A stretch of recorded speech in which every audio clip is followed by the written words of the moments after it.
Here's number 4. Then, 2.5 months later, under a completely different username, we have this post. Am I the butthole for removing my son from my will after our relationship ended? I really don't think that I'm wrong, but I just need reassurance that I'm doing the right thing. Yeah, okay.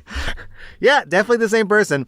I'm a 50-year-old woman, and I have a son, David, who's 30, who's married to B, who's in her 20s. They have a daughter who's 4 months old, and my son has a daughter from a previous relationship who's 10. B and I had a falling out after their baby was born, and my son and granddaughters got caught in the crossfire. The falling out happened in March, and I know that I did and said things that I wasn't proud of, and although she hasn't What? Although she hasn't apologized? For a second there, I thought that I'd misread. I thought that she said, although I've apologized, but then I did a double take. It would be too long to go over the history. But at the most extreme point, I did consult a lawyer for grandparent rights. Blah, blah, blah, more recap. Okay, for Mother's Day, my daughter decided to take me out to dinner, and she begged David to come along and bring the baby. David eventually did agree since it was Mother's Day, so he, the baby, and B came. B was quiet for most of the dinner, but she did talk to my daughter a few times. I guess they have a pretty good relationship. B held the baby the entire time and wouldn't let me hold the baby or take any pictures. Part of the falling out was over pictures in Facebook, so I found this to be petty. Okay.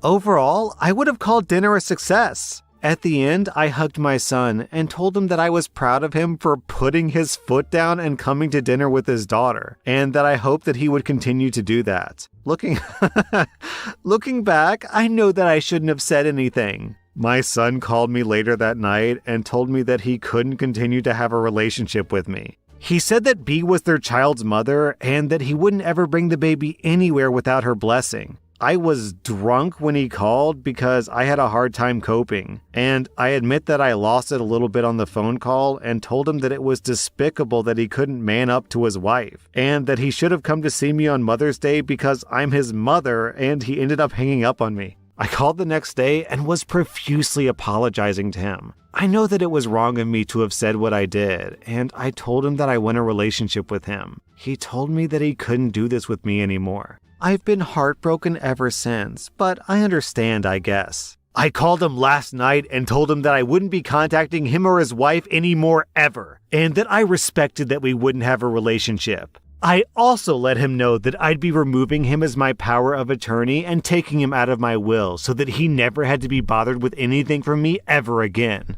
I don't have much to give him anyways. He got mad at me and called me a sorry excuse of a mother, and now my daughter is saying that I'm manipulative. I really don't understand how I was wrong in giving him what he wants. So remember that post from r/justnomother-in-law that people suspected was posted by B? Well, okay.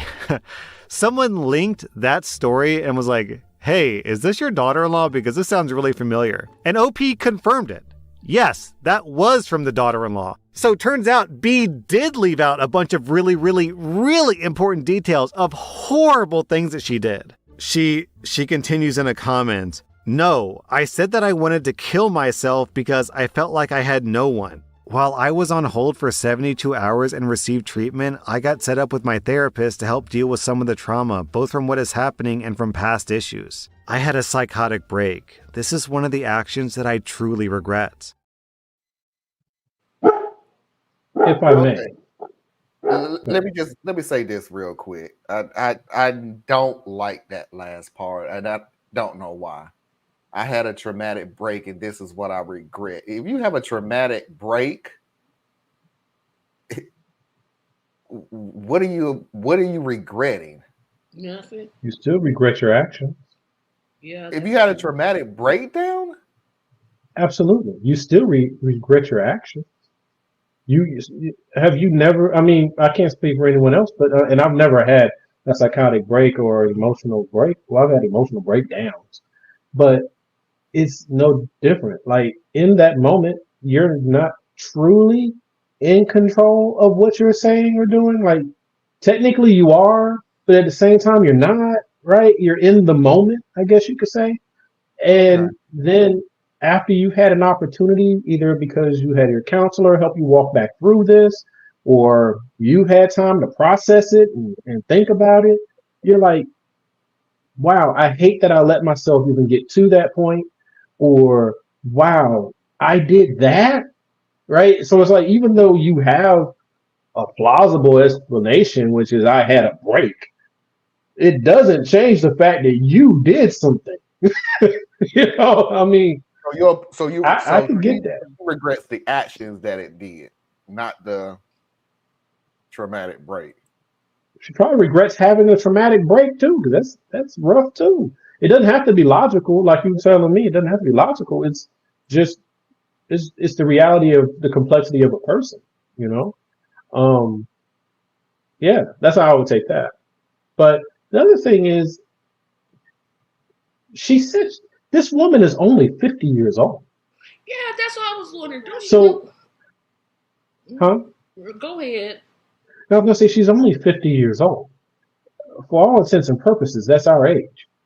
Yeah, And Yeah. just as messy and excitable as we can sometimes get, she is too. It's not like she's in my brain as the story was going. I was thinking she's like 65, 70 years old. She's 50. She could still be going out to the bar on the weekend, right? um, and then you have she's had these issues that just came to light. So that's what we were saying before. It doesn't excuse her behavior. It explains some of it, right? She may have never been a very good mom, or she was a good mom and something happened in her life and she became a less good mom, or any number of things could have strayed or frayed that relationship, and now we're seeing the outcropping of it, and it's not as cut and dry, right? She's good and bad. She's right and wrong. She's a complex person, um, and so are the other people.